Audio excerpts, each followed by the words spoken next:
Am o întrebare foarte puternică la dumneavoastră.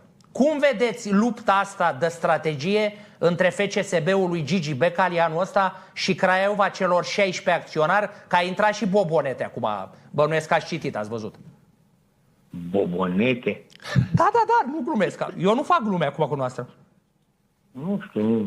Cum? Bobonete este faimosul actor de la ProTV de comedie din Las Fierbinți, de la cum? Mihai Bobonete. Mihai Bobonete, da. Bobiță, mă. Deci... Nu-i Bobiță în serial? Bobiță. Cărciumarul. Bobiță e în serial. Dar de ce râdeți, domn Becali? Deci era de la aia cu circăreala, nu?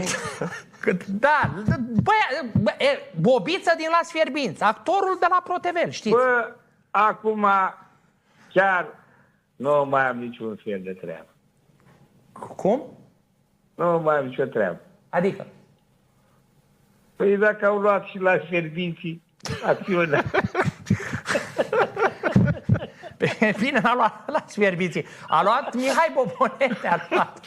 Bă, dacă l-a luat și pe Bobonete, păi foarte bine e pentru da, să iasă Caterinca pe acolo. Am înțeles. Da, să iasă Caterinca, nu? Păi dar ce, banii lui Bobonete nu sunt buni sau ce? Păi păi da, și nu știe să facă și Caterinca, e bine.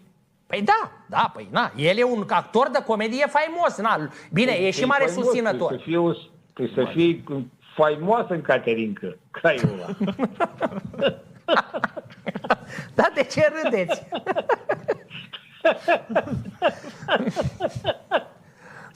Ce să fie? Dacă e acționar, bă, actorul de Caterinca. Dacă dă bani, domnul Becali, acum, na, au miros banii sau că e comedie sau că e actor. Băi, poți să-mi dai și 1 miliard. Dacă ești actor de Caterinca, n-am nevoie de tine. Păi uite, puteți dumneavoastră să-l luați pe Ardile sau pe Firicel. Păi dacă îmi dai și 1 miliard, așa, nu mă interesează asociere.